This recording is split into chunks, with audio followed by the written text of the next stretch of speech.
ନମସ୍କାର ସାଙ୍ଗମାନେ। ଆମେ ଯାଇଥିଲୁ ସମସ୍ତେ ସପିଂ କରିବାକୁ। ଆମେ ସୋନାଲି, ଲିକି, ମୁଁ। ସପିଂ ଥିଲା ରୁଦ୍ରାର ବର୍ଥଡ଼େ ଡ୍ରେସ୍। କାରଣ ରୁଦ୍ରାର ବର୍ଥଡ଼େ ଯେ ଡ୍ରେସ୍ ଯେଉଁ ଆସିଥିଲା ସେଇଟା ଆମକୁ ଛୋଟ ହେଲା। ଛୋଟ ହେବାରୁ ଆମେ 3 ଜଣ ବାହାରି ଗଲୁ ଗୋଟେ ଭଲ ଡ୍ରେସ୍ ପାଇଁ ବାଙ୍କିରେ ଥିବା ମେଟ୍ରୋକୁ। ମେଟ୍ରୋଠି ସେଠି ଚଷମା କିଛି ଦେଖନ୍ତୁ, ଆମେ ଦେଖିଲୁ। ତାପରେ ଚଷମା ଦେଖିଲା ପରେ ଆମେ କିଛି ଡ୍ରେସ୍ ଦେଖିଲୁ। ସମସ୍ତେ ଡ୍ରେସ୍ ଚଏସ୍ ହେଲା ପରେ ଆମେ ଟିକେ ବୁଲାବୁଲି କଲୁ ତା ଭିତରେ।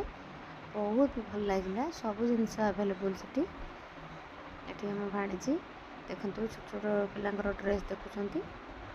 ସେ କହିଲେ ମୁଁ ଏଇ ଡ୍ରେସ୍ଟା ନେବି। ଏଇଟା ବି ଭଲ ଲାଗୁଛି।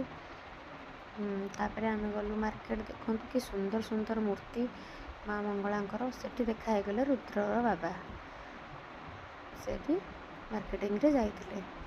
ତ ଏଠି ଆମର ଖୁଦୁରୁକୁଣୀ ପାଇଁ ଦେଖନ୍ତୁ କେତେ ସୁନ୍ଦର ସୁନ୍ଦର ମୂର୍ତ୍ତି। ଜୟ ମା ମଙ୍ଗଳା, ବହୁତ ସୁନ୍ଦର।